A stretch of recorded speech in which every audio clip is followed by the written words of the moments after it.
Who is piloting the UAPs or UFOs constantly seen in our skies? Where are they from? Why are they here? How long have they been here? What is their mission on planet Earth? Do they come in peace, or do they have more sinister motives? Join Mad Mark as he uncovers the answers to these questions and many more of the mysteries that puzzle us all on Who Are the Aliens? The history of the Anunnaki on planet Earth. And now, here's Mad Mark.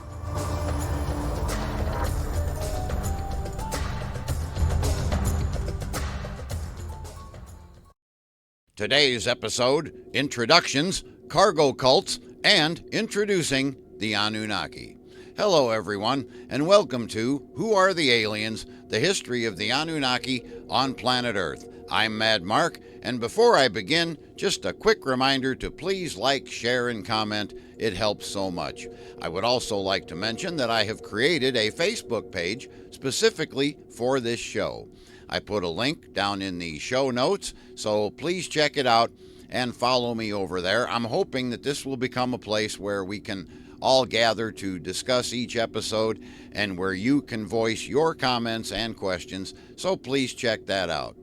Okay, episode 1. We've been hearing a lot of news lately about the aliens. Growing up, I never thought I'd see the day when our own U.S. government would openly admit that anyone outside of the human race were operating crafts in our skies. But here we are. These days, we have congressional hearings on the subject, but they never really tell us anything.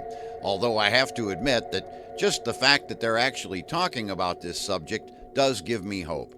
People often say that they want the truth or that they are searching for the truth, but then when they're confronted with the truth, they either reject it or they simply can't handle it. A friend of mine from my radio days also has a new podcast that he and his son do together. They talk about many different topics, and on one of their latest episodes, they brought on a gentleman from the Minnesota branch of MUFON as their guest, and it ended up being the same old story. No new information at all, nothing that we didn't already know. So, will we ever get a straight answer from any world government as to what is actually going on?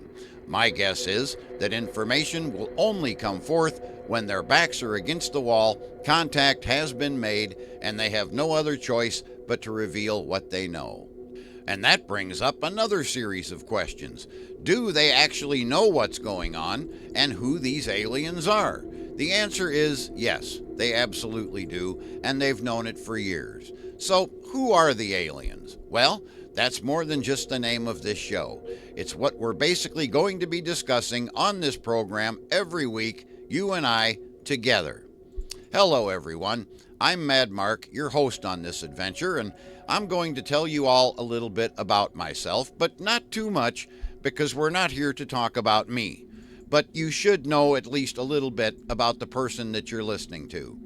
I am a former radio announcer, musician. By the way, I have an album out, and let me grab it here real quick. There we go. It's on all the major music download apps, whatever you call them. It's Mad Mark Sings. There I am. It's available now on all digital music platforms. For the past year, I've been doing comedy videos and a comedy podcast called The Mad Mark and Maynard Show, which is also available on my other YouTube channel called Mad Mark TV. So basically, throughout my life, I have been an entertainer in one form or another. But no matter what I've been up to at the various points in my life, one thing has remained constant, and that is my search for the truth regarding UFOs and aliens. It has been an underlying passion of mine since I saw a flying saucer hovering next to a tree in my backyard when I was 10 years old. I was on my back porch living in a town called Highland, Illinois at that time, and yes, I was very close to this object. And that experience set in motion a passion within me to discover the truth about all of this. And I've been pursuing that truth ever since. When I was 13, the movie/documentary Chariots of the Gods by Eric von Daniken was released, and it was a must-see for me. My friends and family had no interest in this topic back then, so I rode my bike by myself up to the theater and watched it all alone. It was the first time since my UFO sighting that someone was actually addressing the topic of aliens in our past, and I was absolutely spellbound by it. It may be difficult for those of you younger viewers to understand this, but life before the internet was very different. We didn't grow up with knowledge at our fingertips. For the rest of the 70s and into the 80s, I was limited by what little information I could obtain from TV specials and library books, which wasn't much. In the mid-80s, I heard about the books of Zecharia Sitchin, and my life was changed forever. Now I realize that Mr. Sitchin has his share of debunkers, but many of these people are in occupations that would be severely affected should this information become common knowledge and widely accepted. All I know is that I find Mr. Sitchin's findings to be completely logical. In other words, I can see exactly how this all unfolded so many thousands of years ago and how it still affects us to this day.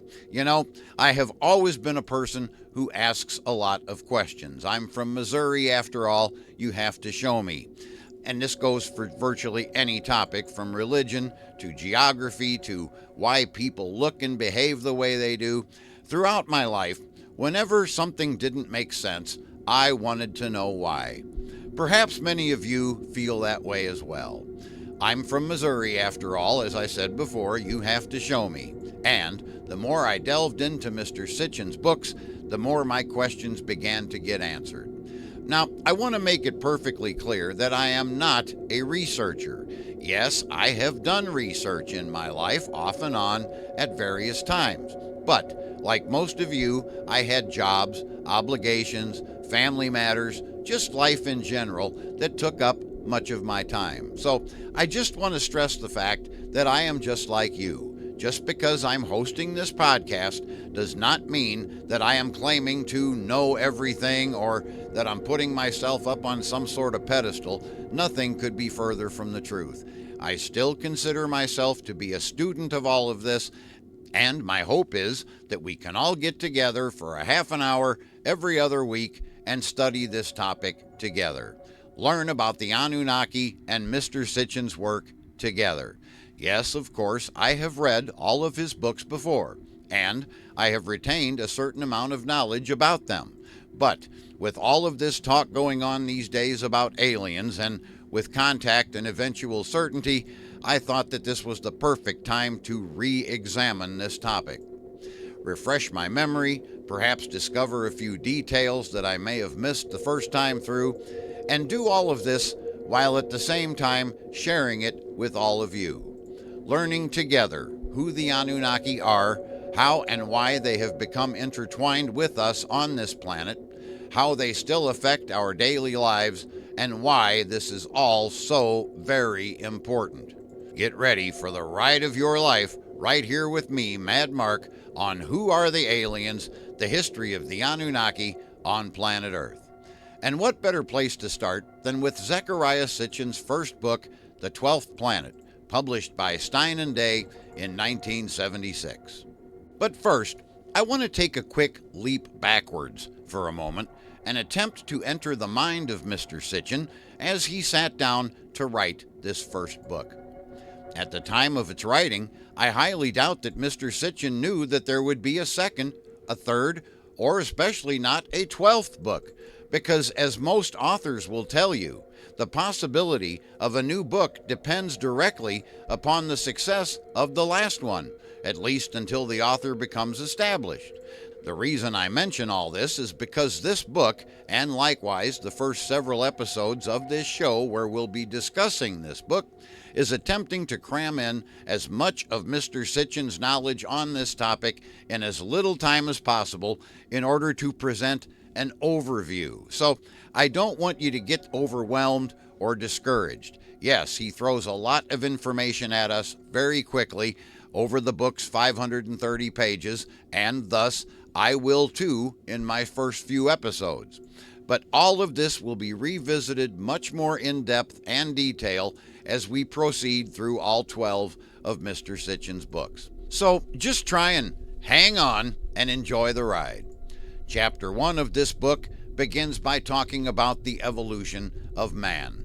How the first transition from apes to a more man-like hominid first appeared in East Africa 14 million years ago. Remember that East Africa part, because that will click in your brain later as we continue this journey. But it took another 9 million years for these hominids to develop into what is known as advanced Australopithecus, an even more man-like creature. And it was another 900,000 years after that before Neanderthals first appeared. The point being made here is that the evolution of these ape men on this planet was a slow process. In fact, in the 900,000 years between advanced Australopithecus and the Neanderthals, there really wasn't much difference between the two. They basically used the same simple tools, and their looks didn't change much either. And then suddenly, 35,000 years ago, Homo sapiens appeared as if out of nowhere and swept the Neanderthals from the face of the earth. These Cro-Magnon men's appearance was so close to how we look today that if you dressed one up in a t-shirt and jeans and sent him walking down Main Street, USA, nobody would really notice. They could build shelters out of bones and animal skins. They created elaborate cave art. They were no longer naked and began wearing animal skins for clothing. They organized into clans, etc., etc. It was an extraordinary and sudden shift. And, to make all this even more surprising, it all happened while Earth was going through an ice age, a time when evolutionary advancement should have been slowed down due to the harsh weather. How did these hominids need millions of years to advance from apes into Neanderthals, but only a few thousand years to advance from Neanderthals into us? You know, all through my life, I have heard scientists searching for the missing link. The missing link. If we could just find that damn missing link. But what if there wasn't one? What if there was something that happened at that point in history, some event that took place that caused the development of man to suddenly speed up? Now, as I said earlier in the show, I believe that there are people among us here on Earth that know the true history of our species and what really is going on. Mostly people in government, some higher up military personnel, for example. But some of these people could be in the movie industry, or there could be people in the movie industry who have friends in higher places that feed them little tidbits of information from time to time. What exactly was Stanley Kubrick trying to tell us in the monolith scenes from his 1968 film 2001: A Space Odyssey? Now, that is a simplified version of what really happened, to be sure, but the fact that such a thing is even implied in a film makes you stop and go, But I digress. The fact remains that modern man simply should not be here yet. How did the ancestors of modern man first appear on this planet 300,000 years ago, as opposed to 2 to 3 million years from now if our evolution had continued along the original timetable? We should simply not be where we are at this point in time. Technically, we should be no more advanced right now than the tribes that you find in places like the Amazon jungles. Think about it.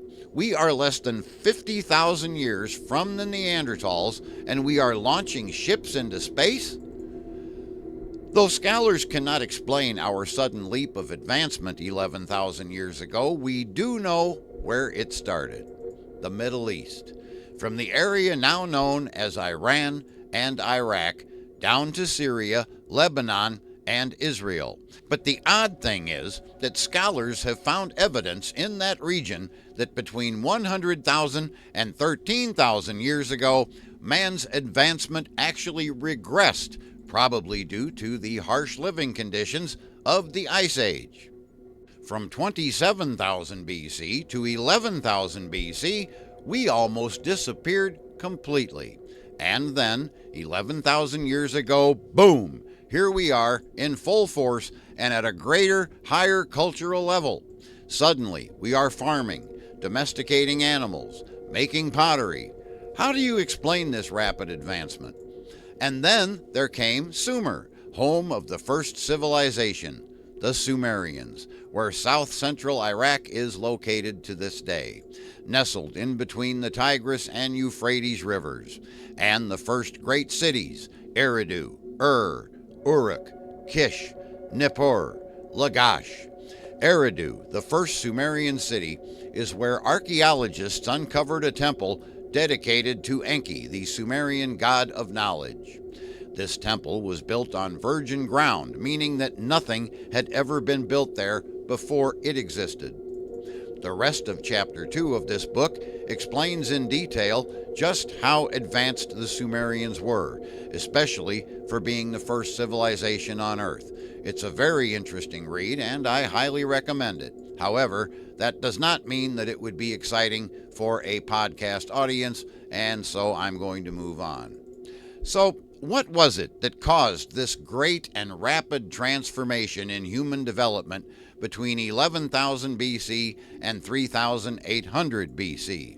1 minute we're simple hunter-gatherers, and then in the blink of an eye, time-wise anyway, we're building cities. We're engineers, mathematicians, priests, musicians, doctors, judges, librarians. The list goes on and on. How was that possible? Well, if you asked the average Sumerian back then, they would have told you, quite simply, whatever seems beautiful, we made by the grace of the gods. But who were these Sumerian gods? Were they linked at all to the Greek gods or the Hindu gods of the Vedas?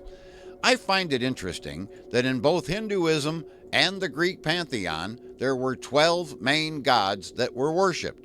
And since civilization began in Sumer and, as the populations grew, moved outward from there, it seems likely to me that the stories and the resulting worship of gods moved and expanded right along with the population.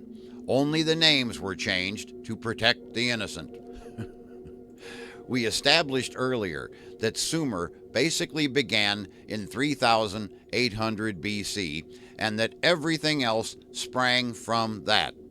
Let's note here that as people migrated into the Indus Valley region in 2500 BC, the Vedic period, or the beginnings of the Hindu faith, began in roughly 1500 BC after Sumer. And likewise, the Greek pantheon did not start becoming worshipped until 750 BC, several years after Hinduism was established. Do you see where I'm heading with this? Has a light bulb just turned on in your head just yet? The similarities between the gods of the Greek pantheon and the Hindu gods of the Vedas are uncanny. In both cases, the circle of great gods always stood at 12, no matter what changes took place in the divine succession. So, sometime in the second millennium BC, a great migration took place out of the Sumer region. Some of these people went southeast into the area now known as India, and some went west into Europe via Asia Minor and settled in the area now known as Turkey, and from there eventually moved on to Greece. And in both cases, they brought their tales and worship of the gods with them. Let's take a look for a moment at the group who migrated west, for they are prominent not only for being the group who eventually moved on into Greece, but also for the group who settled in the area now known as Turkey and became the Hittites. If that name sounds familiar, it is because they are referred to many times in the Old Testament of the Bible. Now, all of these groups are important for many reasons, both culturally and religiously, and I am leaving out a lot of information here in an effort to make a long story short. but it is important to take a look at how all of these groups are connected by these same 12 gods, the same 12 that originated in Sumer, because it cannot be ignored that although they went by different names, depending on the region and the people involved, their stories are remarkably similar. Yes, it seems as though wherever early man migrated to throughout the ancient world, the original 12-god pantheon and their remarkably similar stories went right along with them. And it may shock you to learn that this also included the Egyptians and the early Canaanites. For many years, historians had believed that Egypt had been the cradle of civilization. The Egyptian society, which began over half a millennium after Sumeria, not only drew its culture, architecture, technology, writing, and many other aspects of life from Sumer, but also its gods. And it's also interesting to note that the Egyptians' cultural kinsmen, the Canaanites, shared those gods as well. But who were these gods of heaven and earth, this pantheon or inner circle of 12 deities that men took with them wherever they migrated to? They can all be traced back to Sumer. No record of any gods older than them has ever been found. These gods who from heaven came to earth, most of whom were active and present on earth before there were even men on earth, human men. In fact, according to Sumerian texts, these gods created men. These gods who were capable of performing feats that men simply could not understand, yet who looked very much like a man, who ate and drank like a man, who could love and hate, be faithful and cheat. This is a point that I feel is extremely important for everyone to comprehend. It is easy to understand human behavior once you have examined the behaviors of the beings who created us. We are strikingly similar. Of course, the similarities will vary depending on where you live on planet Earth and the belief systems of your particular country or religion. But you will notice as we become more and more familiar with these beings that the only real difference between us and them is their technology. Oh, and the fact that they live a lot longer than we do, which is another topic that we will explore a bit further down the road. Before I go any further here, I would like to pause for a moment to examine the topic of cargo cults. Perhaps that term rings a bell to you. Maybe you've heard it before. I think it is crucial to understand this philosophy before we delve any further into these ancient Sumerian gods. To put the term cargo cult into layman's terms, it is simply what happens when a less technological advanced society comes in contact with a more technological advanced culture. The lesser advanced society will often perceive the more advanced people as gods because in their minds, only gods can perform the feats that this higher technologically advanced society is displaying. We have seen this several times throughout history. Arguably, the most well-known example of this was in 1519 when a Spanish expedition led by Hernan Cortez landed in Tenochtitlan, or present-day Mexico City. Upon seeing the more advanced ships and weaponry of the Spaniards, the Aztec leader Montezuma was convinced that Cortez had to be their god Quetzalcoatl, who was predicted to one day return. Well, we'll get into more on Quetzalcoatl on a later show. But as we all know, the end result of this gross misunderstanding on the part of Montezuma was the conquering and destruction of the Aztec Empire. By the time he realized his mistake, it was just too late. But would it surprise you to learn that there is a much more recent example of a cargo cult? This newest instance occurred just 80 years ago during World War II. The United States military had a significant presence in and around the area of Tanna Island in the southwestern Pacific region, using it as a base of operations in the Pacific Theater.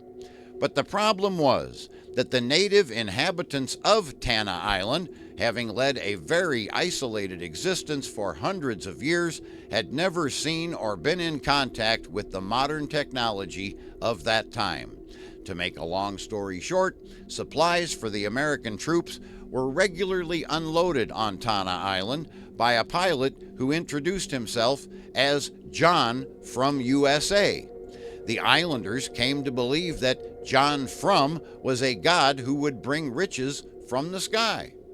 Later, when an American Red Cross medical officer visited the area, the islanders associated his plane with John From and thus took the insignia of the cross as their symbol. They also believe to this day that one day John From will return to bring them more supplies or cargo.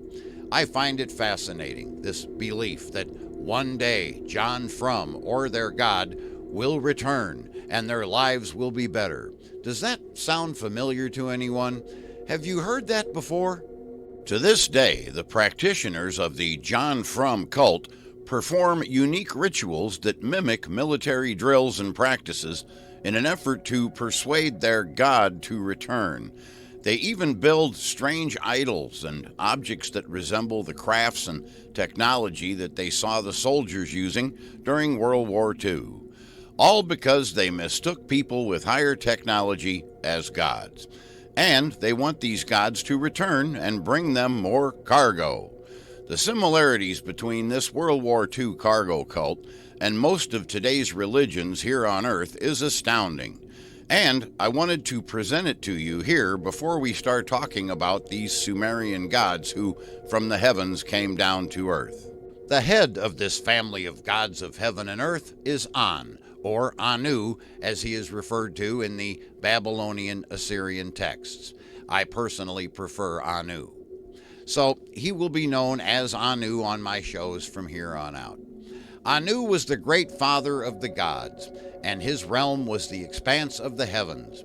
Now, at this point, Mr. Sitchin goes into a rather lengthy breakdown of Anu. Now, since this book was number 1 in the series, I can understand why he did that, but in future books and shows, we will delve deeper into each god's backstory. We're not going to get into that here. So for now, I'm going to keep that description brief. The second most powerful deity in the Sumerian pantheon was Enlil. His name meant Lord of the Airspace. He is one of Anu's sons. Not only the Sumerians, but the very gods of Sumer considered Enlil supreme. They called him ruler of all lands. They made it clear that in heaven he is the prince, but on earth he is the chief. The third great god of Sumer is another son of Anu. He went by the names of Ea and Enki. From here on out, I will refer to him simply as Enki. Like his brother Enlil, Enki was also born of the heavens and came down to earth. Enki is a master engineer and a great scientist. And as the chief scientist of the gods, he outlined the method and the process by which man was to be created. It should also be noted here that Enki was actually the firstborn son of Anu. However, his mother had been one of Anu's concubines and not Anu's actual wife, Antu.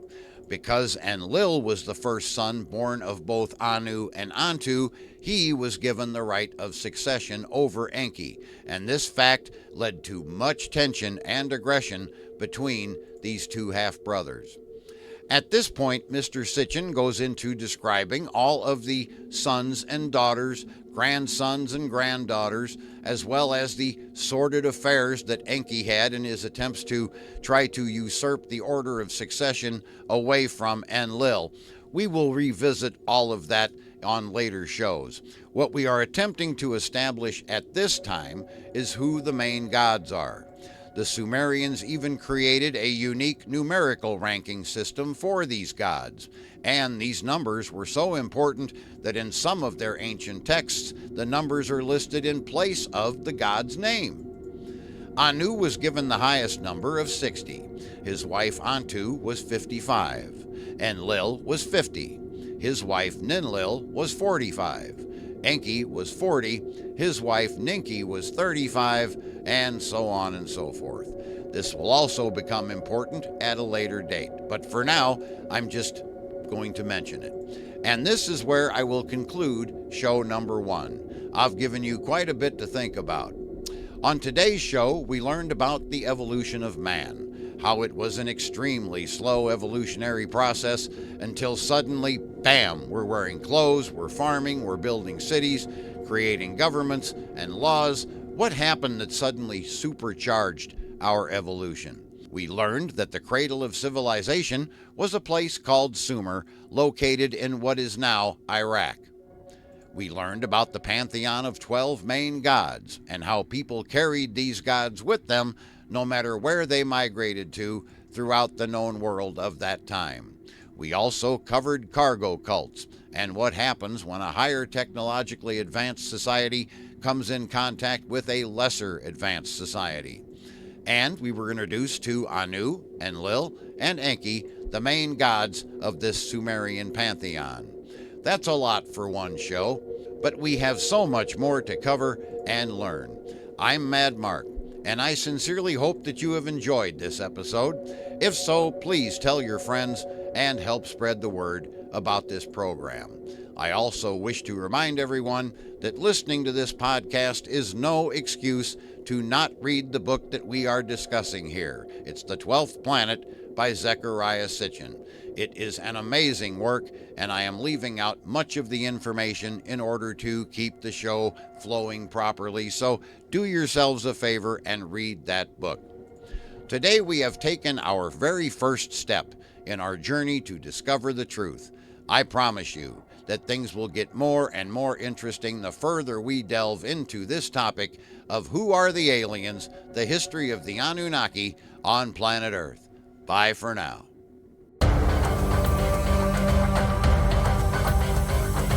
You've been listening to Who Are the Aliens? The History of the Anunnaki on Planet Earth with your host, Mad Mark.